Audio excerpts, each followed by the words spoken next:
जय जगन्नाथ। प्रिय सज्जन, आज आम जानिबा चारि वर्ण और चारि आश्रमर सृष्टि किपरि हला। भगवान मुखरु ब्राह्मण, भुजरु क्षत्रिय, जंघरु वैश्य एवं चरणरु शूद्र मानकर उत्पत्ति हला। सेमानकर स्वभावरु तथा आचरणरु सेमानकर परिचय मिलिथाए। सेहिपरि जंघरु गृहस्थाश्रम, हृदयरु ब्रह्मचर्याश्रम, वक्षस्थलरु वानप्रस्थाश्रम एवं मस्तकरु सन्यासाश्रम उत्पन्न हला।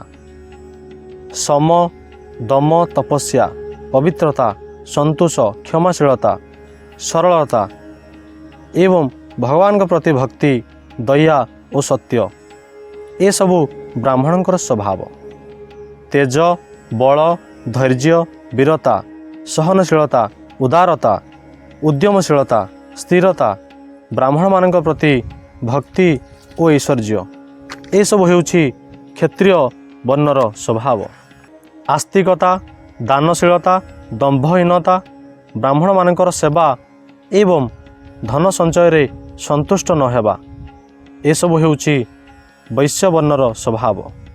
निष्कपट भाव रे ब्राह्मण, गो एवं देवता मानकर सेवा करिबा एवं सेथिरु जहा किछि मिलिला सेतिकिरे संतुष्ट रहिबा ए सब हेउछि शूद्र वर्णर स्वभाव। अपवित्रता, मिथ्याचार, चौरवृत्ति, ईश्वर और परलोक को भ्रूक्षेप न करिबा, अजथा कलह करिबा एवं काम, क्रोध और तृष्णारे अधीन होई रहिबा ए सब हेउछि अंत्यज मानकर स्वभाव।